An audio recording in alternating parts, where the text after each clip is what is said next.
you're not a psychologist, you're not a therapist, but like, why do you think people commit financial infidelity? Like, why is it a thing? Why do they? I think there's a level of like not wanting to have a conversation with your partner about it.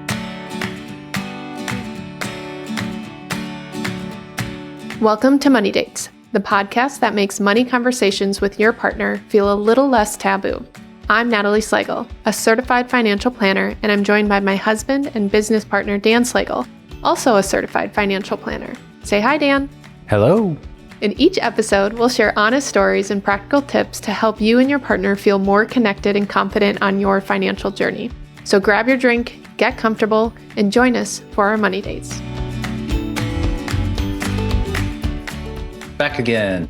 Back again. Here we are. How you doing, Slagle? I'm doing okay. We got back from a week-long vacation. We were fortunate enough to spend some time at Glacier National Park with some of your family members. And then we just, we drove home. It was about 9 hours to Glacier from where we live. And driving 9 hours with a 1-year-old. That's why we break it up into 2 trips, 2 days, I should say, each way.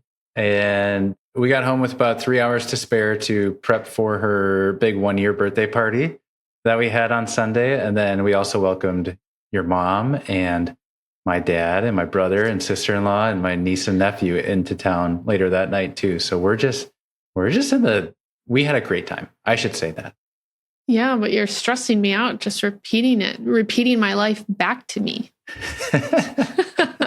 It has been it's been really busy, but I mean, how fortunate are we that of all the busyness, right? Like we got to travel. We've seen almost all of our family. We will see all of our family in a month's time. So sometimes things can be out of whack, but it's all for good reason. Yeah. Did I sound stressful there? No. Well, as you're like, we did this and then we did this and then this and then this. And I was like, oof, that's a lot. That's a lot. That's okay. I feel like with money and in past conversations, we've kind of uncovered that you are maybe a little more anxious with money. I was like, what are you going to say? Anxious, yeah, yes, for sure. I had to be with that quick of a response too. Dang. I feel like when it comes to personal life, it's the exact opposite. That's so true. We've never said that out loud. Never really realized that until I started spiraling with all the things we've been doing. And it made you stress. It didn't make me stress. It made you stress. Yes. But usually how it works, it's like all the things on our schedule, on our calendar makes you stress. And I'm like, we're fine. Don't worry about it. It'll all work out. And that's your mentality with our money. Mm-hmm. Okay. Today's kind of a neat topic. Neat is the word we're going to use to describe it. Okay. Yes. Today is all about financial infidelity. And we have had a lot of people ask if we're ever going to have guests on this show. And I think we will at some point. But for now, we're just kind of testing it out, just Dan and Natalie. And this would be a topic I would want to have some other people share their thoughts on. Because financial infidelity, I mean, it's kind of like just regular, I don't even know, what do you call regular infidelity? But like, it depends. Is that why are you laughing? You just call it infidelity. Like, I feel like you don't need the word regular in front of it. I don't know if to have something else since financial is in front of infidelity, but I wanted to find a definition. So according to Investopedia, financial infidelity occurs when partners hide financial information, such as debts or other major purchases, from each other in a relationship. So that's the definition according to Investopedia. So I wanted to talk about this because I feel like our definition of financial infidelity could be different than another couple's. Or maybe if you were with someone else, you and that someone else would have a different definition. So I think again, like most infidelities, it depends on the couple. And at the same time, there's some obvious financial infidelities. And I'm going to talk about one in a second here. But Dan, when I talk about financial infidelity, what comes up for you? The first thing that pops in my mind is the leading causes of divorce from all the statistics. Mm-hmm. Our number 1 and 2 infidelity and finances. Yeah. So like you just combine the two and it's like, dang, we got problems. Like that is what came to my mind first, to be honest. Yeah. Finances. And then just as we're calling it, the regular infidelity. Yeah. That's why we got to talk about it, because if finances are one of the leading causes of divorce, then I feel like our role is to help. I would never put myself out there as like, we're a couples therapist or anything like that. But I cannot help but think that as a benefit of hiring a financial planner, you are getting in alignment financially with your partner, which therefore helps against this stat that's just like barking at all of us of like why people get divorced. So I wanted to find a juicy story. Okay. So where did you go? I went on Reddit. Find the juicy? Oh, yeah. Okay. I went on Reddit and found it's not that juicy, but to me, it was obvious. Okay, so I'm going to read this story on Reddit. Okay. So I haven't heard this story. I'm super excited. I shouldn't be excited, but it's just go. Okay. Just go. Okay. I've seen plenty of posts about financial infidelity from the victim side, with the advice generally being along the lines of "you deserve far better," and I totally agree. However, in this instance, I'm ashamed to say I'm the person, 34 female, who has lied about credit card debt. It happened at the start of our marriage where I promised not to do it again. And I can't even believe I'm writing this, but it has happened again. And my poor husband, a 35-year-old male, who is the nicest man in the world and deserves so much better, found out again recently. Worse still, he asked me outright at that point if I had more debt. And then I lied to his face again. And I said no. I told him the truth the next morning after an awful night's sleep because I was so disgusted with myself, although I'm fully aware that doesn't make it any better. That's the end of the post on Reddit, okay? I'm reading this out loud and I'm like, this could be you and me in the sense of like the ages, and I'm married to a really nice guy. And I'm like, oh my God, I promise that's not me. That's just this scenario on Reddit. But it's someone who racked up all this credit card debt. And I think what's insane to me as I was like reading this and kind of reading just some posts about financial infidelity is that it is so easy. It is so easy to be financially deceitful if partners aren't paying attention. And I think you and I tend to pay a lot more attention. Like it would be really hard for you, Dan, to get away with financial infidelity. But I was even thinking, I'm like, how could Dan commit financial infidelity to me? And I actually was thinking of ways like, oh, he could do it this way and I probably wouldn't have noticed. And why are you laughing at that? I don't know. I just think it's funny that you are like brainstorming ideas for me to commit financial infidelity. I think that's the way your mind works. So if we had individual bank accounts, which I could just go to any bank right now and open up a bank account, right? And I could just like, if we worked at different firms and we just, all of our money was joint and it just comes in and I'm told, hey, you're about to get a bonus, I could just go on my little work thing and say, hey, put that bonus money in this bank account. I'm not going to tell Dan that I got a bonus. Like, I was just like, wow, it would be so easy. So easy. Most people don't do this. I think so. I don't know. Maybe someone's listening to this and they're like, Natalie, be quiet. You're giving away all my secrets. But we've actually seen it. I've seen it. Because a part of our job, like one of our first meetings, and it's like my favorite meeting, is kind of displaying the client's balance sheet, understanding cash flow, and having a really good conversation about it. And one time we were meeting with clients, and I love a pay stub. I could look at a pay stub all day, right? And so I was looking at this pay stub and it was showing where all of the money goes, like from their salary, where all the money goes in the bank accounts. And so I'm looking, there was like 3 different bank accounts. I was like, okay, I know this account, but what's this one? What's this bank account? And I was asking this in the meeting. It was a husband and wife. I was asking the husband, and the wife was like, oh, I'm not sure. Like, I'm not aware of that account. And I looked at the husband, and the husband kind of gave me this like deer in the headlights, like, oh crap.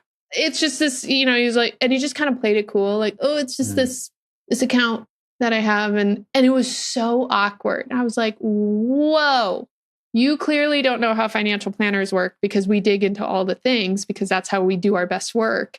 And y'all need to have a conversation about this. But it was like one of my first professional moments of uncovering deceitfulness of someone's finances right there in the moment.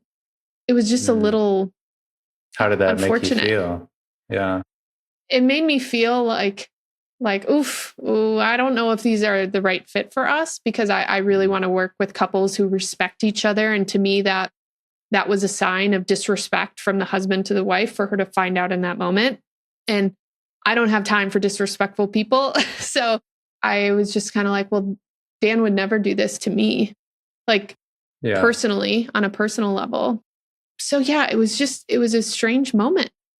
Well, I wasn't there. I don't think I was there, but it sounds like the husband was being like deceitful, right? Am I catching that correctly? Yes, he really was. And what really frustrated me with that particular couple is the husband was the sole income earner while the wife took care of the children and the household. And so that creates an even significant barrier of power and trust and all of the things when the wife in this instance didn't have access to an income because she has chosen her role differently in the family. Yeah. And so that made me really, honestly, I was mad. I was mad at him and for putting everybody in the situation that we were put in. Yeah. So anyways, you're not a psychologist, you're not a therapist, but like, why do you think people commit financial infidelity? Like, why is it a thing? Why do they? I think there's a level of like not wanting to have a conversation with your partner about it, because we have lots of clients who have their individual checking accounts, but we're having conversations about it and not necessarily what's happening, because that's kind of the point is like, hey, I'm going to have my money and I get to do what I want with it and you can have your money, but more of like, hey, we've talked about this is what our income looks like. This is how much money is going to go in the joint account and the individual accounts. And we've had the conversation and we agree to it. We also agree that, hey, whatever money goes into the individual accounts, you can spend it however you want. We don't have access. Like, to me, that is not financial infidelity, because there's been conversations and communication. So I feel like when financial infidelity is happening, it is because you are avoiding conversations. Yeah. Okay. So to your point, it's not like, because we'll go through like a client's balance sheet, right? And look at all their assets, all their debts. And our intention is that everything is listed there.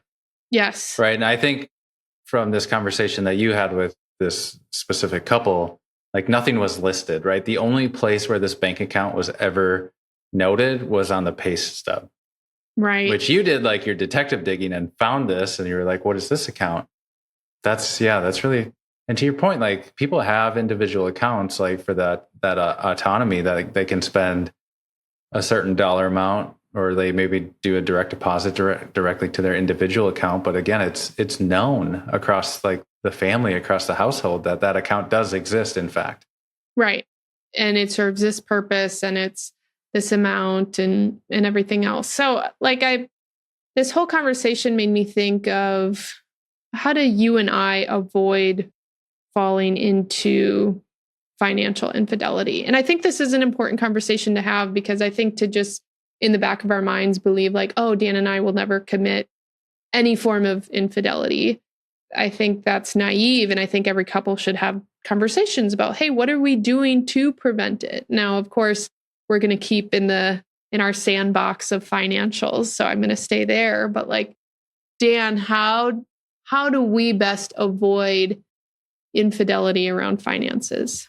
Whether it's something we're already doing or something we need to do. I think a lot of it is just like the transparency, right? Like you and I are in a position where we're self-employed. We do pay ourselves like through payroll. So I'm trying to think like, how are we preventing ourselves? I think it's the transparency. I don't know. Yeah. I honestly don't know what other answer I have. Like, we know all of the accounts. Everything's linked to like our dashboard where you can see bank accounts, investment accounts, credit cards. Right. So, I also, because there's the income side, there's the bank account side, but there's also the debt side. So the example I was reading earlier, she was saying that she has significant credit card debt.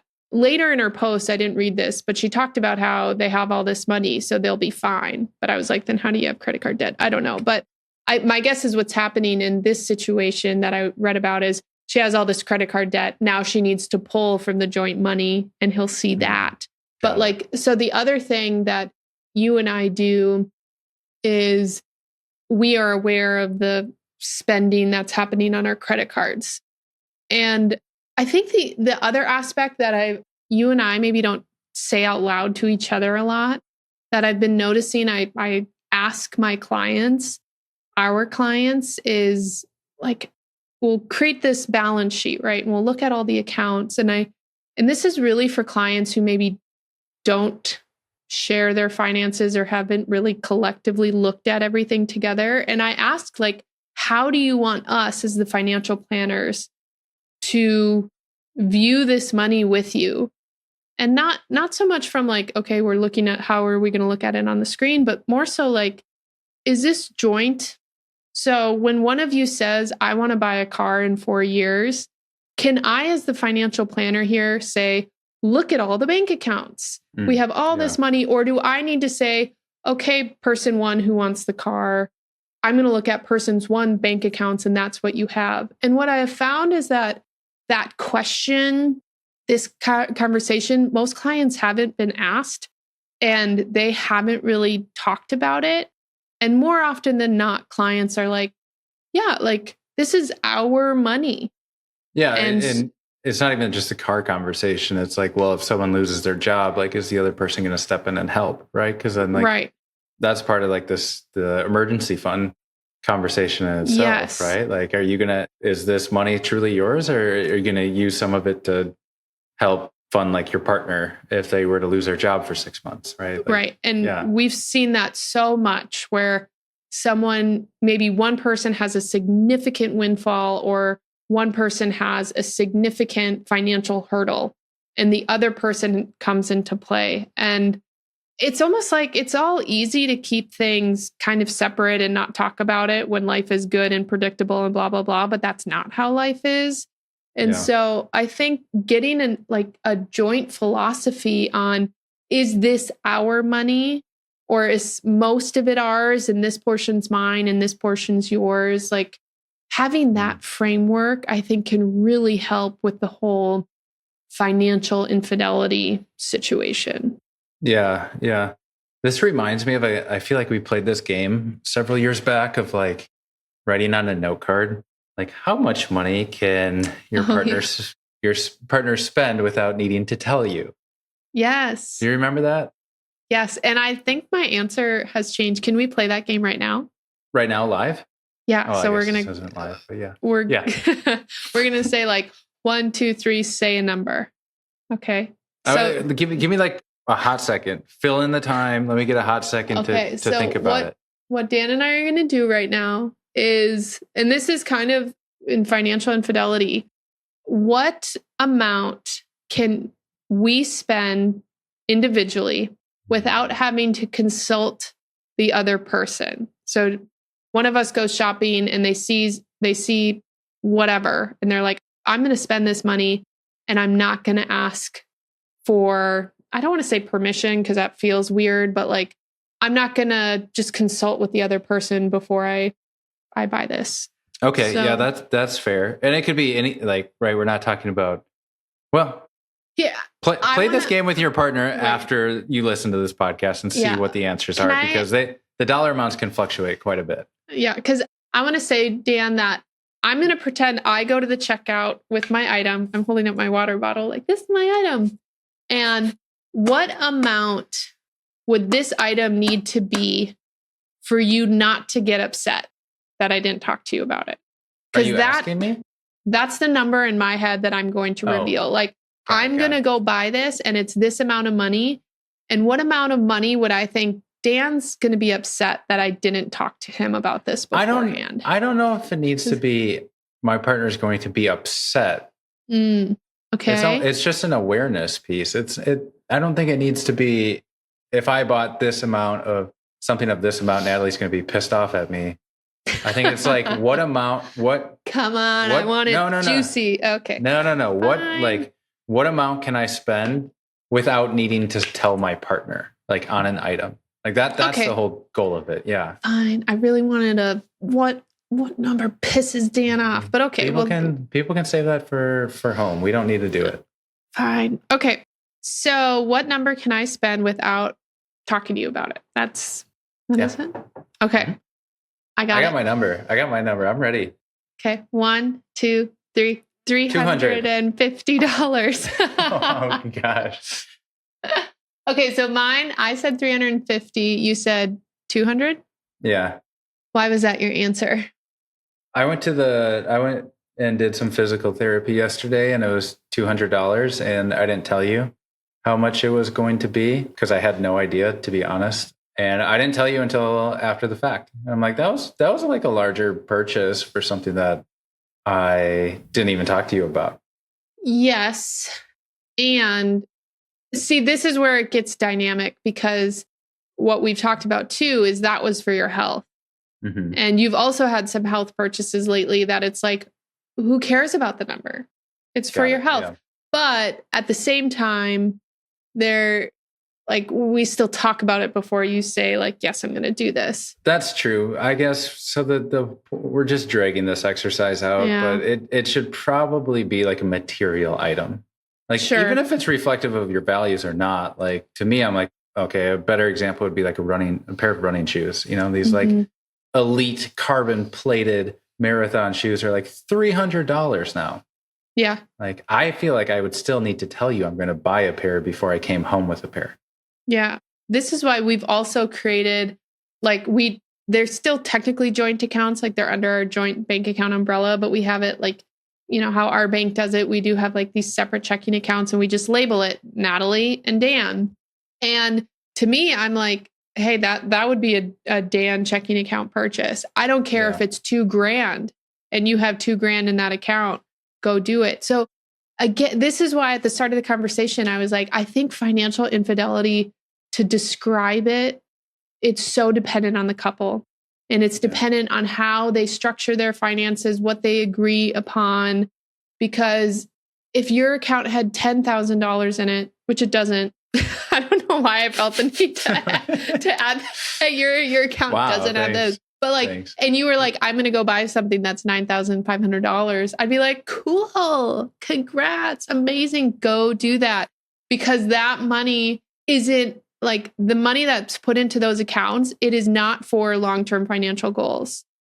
And so now it matters on like, well, what money are you spending and what was it intended for? Because if, we have a joint brokerage account, if all of a sudden I went into that joint brokerage account and I saw even a $300 transfer from our brokerage account to our checking account, and we didn't talk about it, I would be really blown away. I'd be like, whoa. And it would have nothing to do with the dollar amount.